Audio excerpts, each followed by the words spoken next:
여러분 안녕하십니까? 더 이슈 진단 코로나19 최진봉입니다.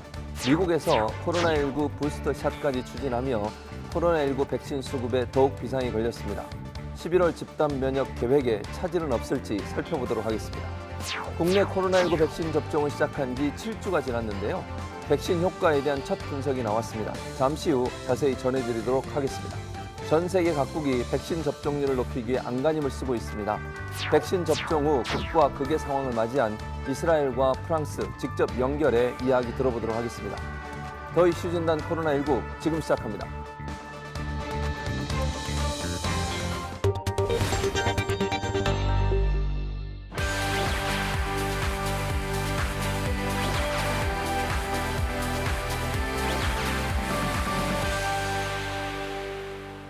오늘 우리와 함께 하실 특별한 게스트 소개해드리겠습니다. 정재훈 가천대 예방의학과 교수 나오셨습니다. 어서 오십시오. 안녕하세요. 네, 안녕하십니까. 자, 최근 우리나라의 백신 접종률을 보면 37개 OECD 국가 중에 35위거든요. 최하위권이다 이렇게 볼 수 있을 텐데 이거 우려할 상황 아닙니까? 네, 벌써 코로나19를 겪은 지가 1년이 넘어갔죠. 예. 네, 그리고 우리가 코로나19 종식을 위해서는 백신 접종이 중요하다고 항상 강조드려왔잖아요. 그만큼 국민들께서 언제 백신을 받을 수 있냐, 종식은 언제 오는지 굉장히 궁금해하실 거란 말이에요. 예. 그런 관점에서 국민들을 만족시킬 만큼의 속도가 나지 않는 것은 현실인 것 같고요. 예. 빠르다고 말하기는 어려운 것 같습니다. 그렇지만 우리나라만 느린 것이냐, 유독 느린 것이냐에 대해서는 조금 생각해 볼 필요가 있는데 작년에 방역이 잘 된 나라들이 몇 나라들이 있습니다. 예. 대표적인 게 우리나라, 대만, 일본, 그리고 호주, 뉴질랜드 이런 나라들이거든요. 그런 나라들은 코로나 유행이 굉장히 작았죠. 예. 그리고 2020년에 방역이 잘 되었다고 평가가 되어 있는데 그런 나라들을 보면 모두 접종 속도가 상당히 느립니다. 결국은 저는 방역의 역설이라고 생각을 하는데요. 예. 2020년에 코로나19를 굉장히 잘 막아낸 만큼 거기에 따른 이제 백신 접종의 필요성을 조금 더 늦게 인식한 게 아닌가 그런 생각이 듭니다. 예. 유럽 의약품청에서 얀센 백신과 혈전 발생에 연관성이 있다 이렇게 밝혔습니다. When vaccines are rolled out to large number of people, it is possible that very rare side effects can occur.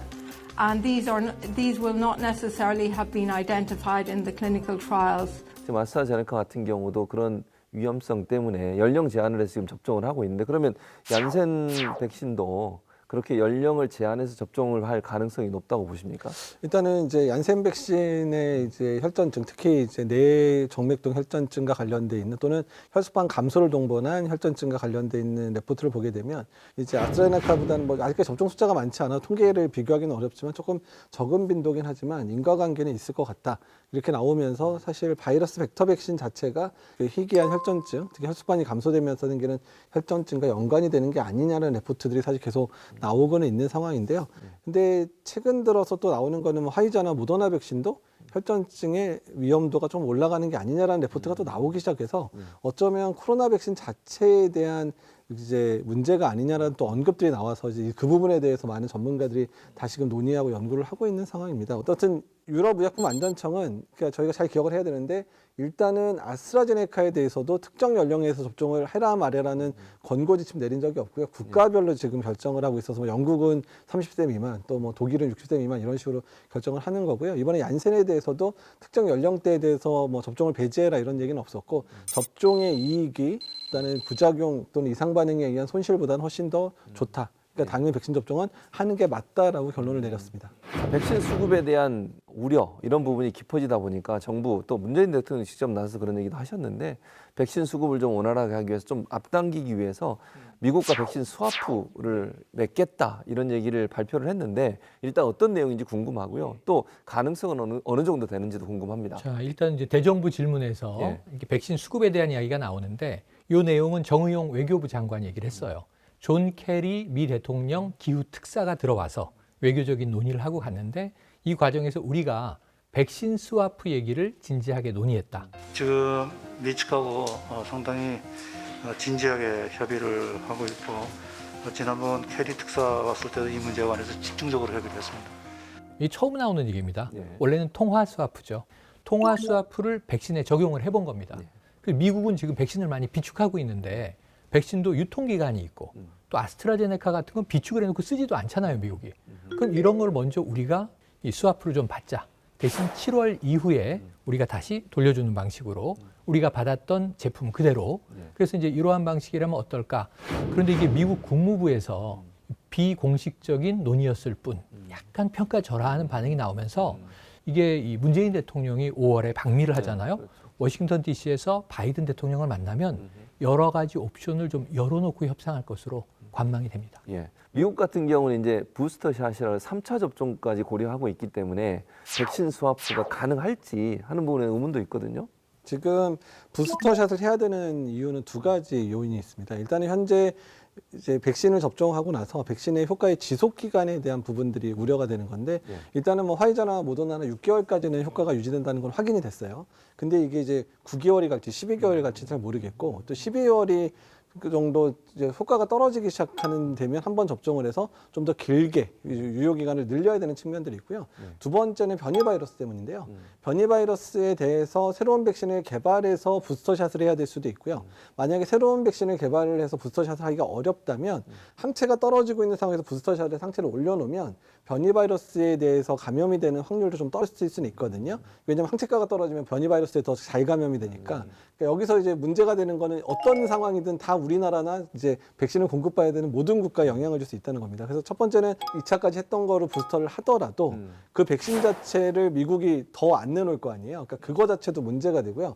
아니면 변이 바이러스에 대해서 새롭게 개발된 백신들을 생산을 하려고 하면 기존 백신 생산을 줄이면서 변이 바이러스를 생산하게 되잖아요. 그러니까 그렇게 되면 그것도 어차피 전 세계적으로 백신 수급에 큰 영향을 줄 수 있는 상황들이 되기 때문에 사실 미국의 그런 움직임 하나하나가 전 세계 백신 수급 상황에 아주 강력한 영향을 끼칠 수 있는 상태에 사실 문제가 되고 있습니다. 네. 최근에 이제 백신 수급 상황이 어려워지다 보니까 러시아에서 개발한 백신에 대한 관심이 좀 높아지고 있는 상황입니다. 일단 어떤 백신인지 소개를 좀 부탁드리고요. 과연 우리나라에서 활용될 수 있을까? 가능성을 어느 정도 보는지도 궁금합니다. 네, 스푸트니크 V 같은 경우에는 바이러스 전달체 백신이라고 하는 아스트라제네카와 거의 유사한 플랫폼을 가지고 왔습니다. 그런데 러시아의 백신 같은 경우에는 임상 3상 시험을 진행하지 않은 상태에서 2상에서 벌써 접종을 시작해 버렸습니다. 그래서 전문가도 어떻게 생각했냐면은 러시아 백신은 정상적인 절차를 거치지 않았어. 저건 문제가 있을 것이야. 이렇게 생각을 했었는데 그게 보기 좋게 빗나갔고요. 러시아에서 임상 3상 시험 결과를 란셋이라고 하는 굉장히 유명한 그 학술지에 발표를 했습니다. 그걸 보면은 약 2만 명의 임상 3상 시험 결과인데요. 그 결과에서 보면 효과성과 안전성이 어느 정도 증명이 되어 있습니다. 그런데 이제 우리나라에 정말 도입될 것인가에 대해서는 조금 신중하게 생각을 해야 됩니다. 효과에 대해서는 우리가 어느 정도 확신을 할 수 있지만 우리가 아스트라제네카나 얀센도 효과적인 백신임에도 불구하고 국민들의 수용성이 떨어지는 이유가 매우 드물지만 부작용이 치명적으로 생길 수 있기 때문인데 그걸 증명할 수 있는 데이터가 없는 상태이기 때문에 그걸 가지고 와서 국민들한테 접종을 시작한다라고 했을 때 국민들이 이걸 받아들이시겠냐라는 그런 문제가 있기 때문에 저는 검토랑 뭐 이제 데이터 수집은 충분히 가능하다고 봅니다. 하지만 수집을 하고 싶어도 수집할 데이터가 없을 수도 있다. 그 정도로 설명드리겠습니다. 자, 지금 우리가 이야기 나눈 대로 백신 수급이 불안하고요. 또 희귀 혈전 논란까지 벌어졌고요. 그러니까 많은 국민들이 불안할 수밖에 없는 상황이고 그러다 보니 백신 접종이 지금 제대로 이루어지고 있는 것이냐 이런 이제 여러 가지 목소리들이 나오고 있습니다. 그래서 잠시 정리하는 시간을 가져보겠습니다.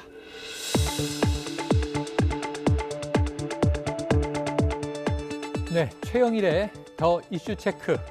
자, 지난 2월부터 백신 접종이 드디어 시작이 됐습니다. 최근에요, 요양병원과 75세 이상 고령 접종자들에게는 확진율이 많이 떨어졌다는 이야기가 나오고 있습니다. 자, 이재갑 교수님, 백신 접종의 효과 맞을까요?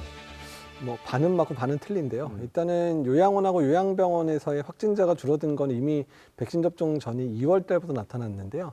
사실 3차 유행 때 요양원하고 요양병원에서의 환자가 많이 발생하다 보니까 종사자들을 뭐 일주에 2번씩 그 코로나 검사를 한다든지 뭐 이런 식의 전수 검사를 하면서 이제 유행 상황을 초기에 이제 잡다 보니까 이미 줄어들고 있었습니다. 근데 다만 지금 최근에 확진자가 늘어나고 있잖아요. 확진자가 700명, 800명 이렇게 늘어나기 시작하면 사실 요양원하고 요양병원에서의 집단 발병이 이제 급격히 늘어나야 되는 시점이기는 한데 지금 최근 들어서 아마 뉴스 보시면 알겠지만 요양원이나 요양병원에서의 집단 발병 사례가 몇 건 없고 발생하더라도 한 3-4명 정도로 발생하고 그치는 부분은 아마도 백신 효과가 이미 나타나는 걸로 생각이 들고요.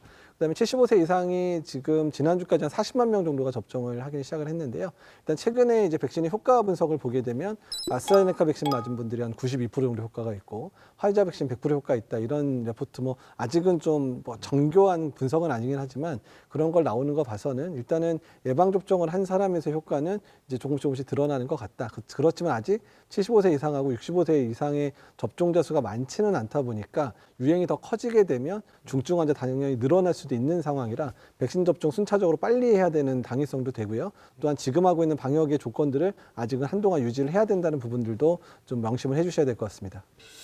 국내에서요, 이 아스트라제네카 백신 접종이 쭉 이루어져 나가는 과정에서 부작용 사례에 대한 주장들도 나오고 있고요. 또 인과성에 대한 논란도 있는데 보상까지 포함해서 지금 어떻게 되고 있는 상황일까요?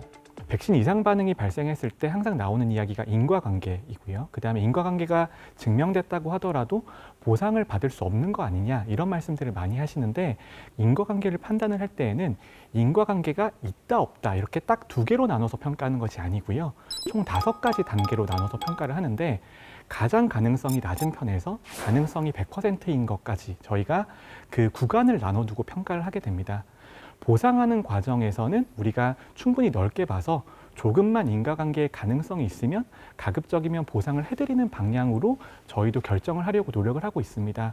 하지만 이제 국민들에게 또 양해를 구해야 되는 게 있는데요. 이상 반응의 인과관계를 평가를 하고 보상의 기준을 설정을 하는 것들이 우리나라가 시스템은 되어 있었지만 이렇게까지 전 국민적인 관심을 받으면서 많은 백신 접종을 하시는 분들이 생길 걸 대비해서 이 시스템이 만들어지지가 않았습니다.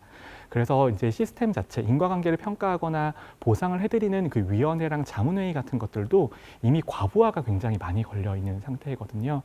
그래서 이상 반응이 생기자마자 바로바로 저희가 대응을 해드리면 너무 좋겠지만 저희도 이제 굉장히 일들이 몰리고 있기 때문에 어느 정도 시간이 소요될 수밖에 없고 바로바로 대응을 해드리지 못하는 면들이 있습니다. 그런 것들은 국가가 제도를 정비해서 어느 정도 이상 반응이 가능성이 있으면 의료비에 대해서는 선제적으로 지원을 하거나 선제적으로 배상을 하고 나중에 인과관계 증명이나 배상 심의를 진행하는 쪽으로 좀 유연하게 접근할 필요가 있다고 생각합니다.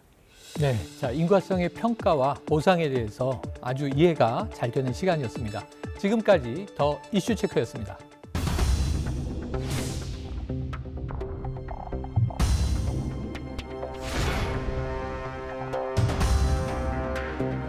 We have the tools to bring this pandemic under control in a matter of months if we apply them consistently and equitably.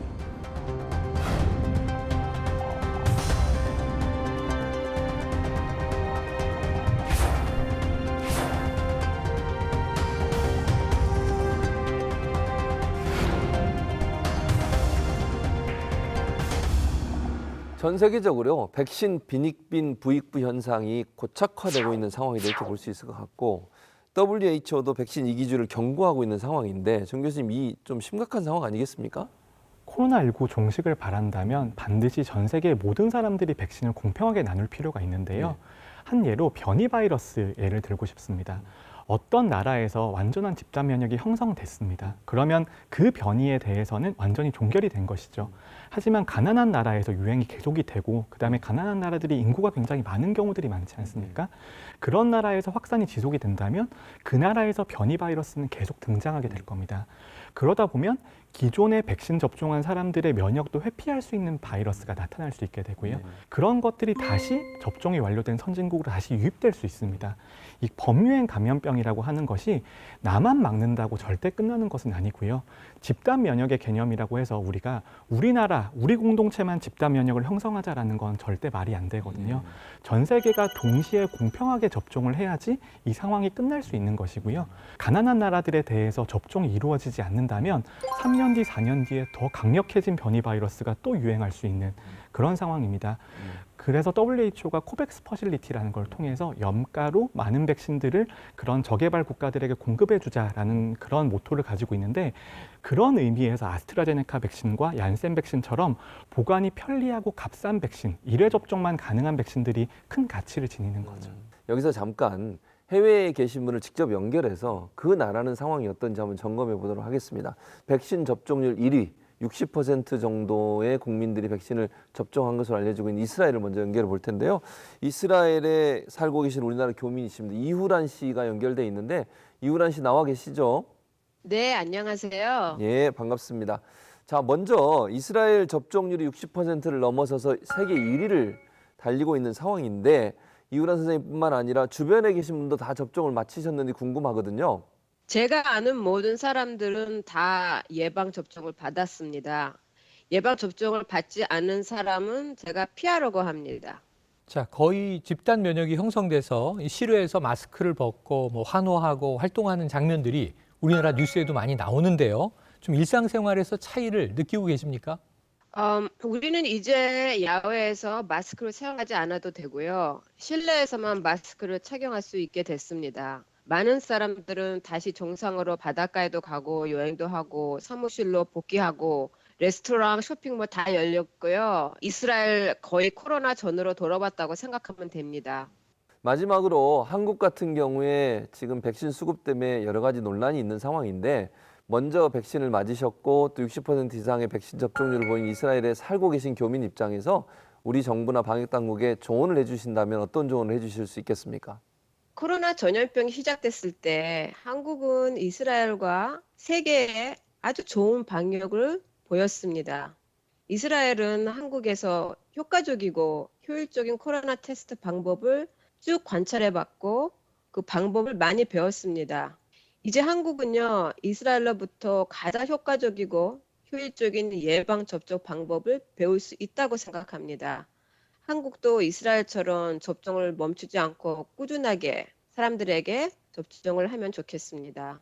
진심으로 한국도 빨리 이스라엘처럼 정상 일상으로 돌아가길 진심으로 바랍니다. 예, 지금 조언해 주신 것처럼 우리 국민들도 주저하지 마시고 백신 접종에 기회가 오시면 꼭 접종을 빨리 해야 되겠다 이런 생각이 듭니다. 자, 연결해 주셔서 감사드립니다. 네, 감사합니다. 이스라엘 상황 살펴봤는데요. 다음은 백신 접종 후에도 확산세가 급속히 늘어나면서 락다운 상태에 다시 돌입한 나라가 있습니다. 프랑스인데요. 프랑스에 계시는 유학생 연결해서 현지 상황을 좀 알아보도록 하겠습니다. 자, 정다화 선생님 나와 계시죠? 네, 안녕하세요. 정다은입니다. 네, 안녕하십니까? 연결 응해주셔서 감사드립니다. 네, 불러주셔서 감사합니다. 예. 자, 현재 프랑스는 백신 접종을 시작을 하긴 했는데 다시 확산세가 늘어나면서 봉쇄령까지 내려진 상태입니다. 유행이 네네. 얼마나 심각한 상황인지 먼저 설명을 좀 부탁드리겠습니다. 지금 현재 일평균 한 3만에서 4만 명 정도의 확진자가 나오는 상태이고요. 1월 달부터 계속 증가하고 있었어요. 그러다가 3월 중순쯤에 한 5, 6만 명까지 올라가고 그래서 4월 3일쯤에 전국으로 봉쇄령이 확대됐습니다. 그 이전까지는 일부 지역만 봉쇄였거든요. 그래서 뭐 비필수 업종의 상점은 모두 다 닫은 상태고요. 학교도 휴교를 내린 상태이고 그리고 통행 금지도 같이 병행하고 있어서 저녁 7시 이후에는 이동할 수가 없습니다. 불가피한 사유가 있는 경우에는 확인서를 지참하고 이동할 수 있는 상태입니다. 지금 프랑스 같은 경우에 다른 유럽 나라에 비해서 백신 접종률이 좀 떨어지고 있는데 이게 백신 접종률이 떨어진 이유가 따로 있을까요? 일단 가장 극초반에 백신이 막 런칭됐을 때에는 불신이 상당히 컸어요.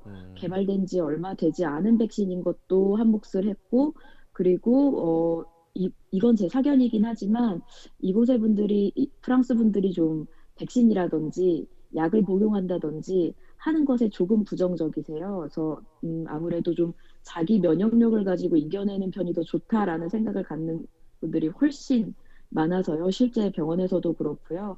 때문인지 백신 확산이 상당히 늦어진 상태이긴 합니다. 주변국인 영국 같은 경우에는 백신 접종률이 높아서 야외 활동도 재개되고 상당히 많은 변화를 가져오고 있는 상황인데 이런 모습이 혹시나 백신을 더 적극적으로 맞으려는데 영향을 미칠 가능성은 있는 것인지도 궁금합니다. 일단 지난주에 이제 봉쇄가 풀리는 걸 보면서 일정 부분 상당히 부러워하는 면이 없지 않아 있는 건 맞고요. 그리고 이제 좀 백신을 많이 맞았고 이미 많은 사람들이 코로나에 한 번쯤 걸렸기 때문에 뭐 당연한 수순이라고 받아들이는 이성적인 판단들도 상당히 많습니다. 근데 그것 때문에 뭐 백신을 더 많이 맞자 하는 정도의 뭐 사회적 분위기나 뭐 의견 같은 게 늘어나는 것 같지는 않고요. 다만 5월 중순쯤부터 이번 주에 지금 얘기가 나오고 있는 건 조금씩 활동을 늘려나가겠다라는 얘기들은 나오고 있거든요. 그 기대가 오히려 조금 더 큰 것 같습니다. 예, 이렇게 연결 응해주셔서 감사드리고요. 건강 잘 지키시기를 바라겠습니다. 감사합니다. 예, 감사합니다. 현재 백신 관련해서 극명한 차이를 보이는 두 나라의 사례를 현지를 직접 연결해서 우리가 들어봤습니다. 우리가 배울 점은 뭐가 있고 어느 부분은 우리가 좀 채용했으면 좋겠다. 또는 우리가 앞으로 방역 과정에서 이런 부분들은 좀 적극적으로 추진했으면 좋겠다. 이런 게 있으면 제안을 좀 부탁드리겠습니다. 정 교수님. 네, 두 분 말씀 들으면서 정말 만감이 교차했는데요. 이스라엘이 저렇게 접종이 잘 돼서 생활이 회복된 모습을 보니까 너무 부럽기도 하고요. 한편으로는 우리가 프랑스의 상황을 보면서 우리나라도 저런 상황이 이어질 수 있겠구나라는 아쉬움도 들기도 하고 걱정이 되기도 합니다. 저는 지금 가장 중요한 것은 장기적인 목표를 국민들에게 보여드리는 것이라고 생각을 하거든요. 우리가 너무 단기적인 메시지에 치중한 면이 있고요. 2주만 더 버텨주세요. 조금만 더 오면 몇만 명분 접종을 합니다. 이렇게 말씀을 드렸는데 저는 국가나 이제 전문가들이 언제 끝나는지를 좀 알려드렸으면 좋겠습니다. 근데 그런 관점에서 저는 고위험군에 대한 접종이 어느 정도 끝나게 되면 가장 바라볼 수 있는 가장 가까운 종식 시점이라고 생각하거든요. 2분기가 지나게 되면 1,200만 명 정도의 고위험군에 대한 접종이 완전히 끝나면서 그때는 우리가 사회적 거리두기를 지금만큼 열심히 해야 될 필요가 좀 줄어들 겁니다. 정부 당국도 국민들에게 좀 희망을 줄 수 있는 장기적인 메시지를 줬으면 좋겠습니다. 최근에 유럽 CDC에서 나온 레포트가 상당히 좀 시사하는 점이 큽니다. 그러니까 백신 접종이 충분하게 이루어지기 전까지, 그러니까 적어도 뭐 이스라엘 정도까지 되기 전까지 너무나 섣부르게 사회적 거리두기 단계를 완화하기 시작하면 대규모 유행 상황들을 한 번 더 겪을 수 있다라는 부분들을 경고해서 백신 접종이 어느 정도 충분히 이루어질 때까지 점진적으로 사회적 거리두기 단계를 점진적으로 완화시켜야 된다라는 그런 부분들을 이제 이 CDC에서 얘기를 했거든요. 그러니까 이 전형적인 상황이 이제 프랑스에서 벌어지고 있는 거예요. 사실 우리나라도 좀 뭐 아주 프랑스 정도는 아니지만 우리도 좀 겪고 있잖아요. 예방접종 한 3% 정도 달성이 됐지만 충분하게 이루어지지 않다 보니까 아직까지 이제 확진자 숫자가 줄어들지 않는 상황들, 그러니까 더 그러니까 답답한 거죠. 뭔가 백신이 시작됐는데 왜 아직도 똑같은 상황이야라는 답답한 마음들이 계속 있는 상황이거든요. 그래서 앞으로 우리가 가야 될 바들이 명확해진다고 생각합니다. 백신 접종 충분히 열심히 잘 해야 되는 거 분명히 중요하고요. 하지만 그런 단계들을 갈 때 안정되게 차근차근 그거를 밟아 나가면서 그런 가운데서 희망을 누리고 갔으면 좋겠다는 생각이 들거든요. 그러니까 얼마 남지 않았습니다. 예. 어느 정도까지 예컨대 뭐 60% 이상의 집단 면역이 형성되기 전까지는 긴장감을 절대로 놓쳐서는 안 된다. 이렇게 결론을 내릴 수 있을 것 같습니다. 더 이슈 진단 코로나19 오늘 준비한 소식은 여기까지입니다. 저희는 다음 주에 더 새롭고 꼭 필요한 소식 들고 다시 찾아뵙도록 하겠습니다. 함께해 주신 여러분 고맙습니다.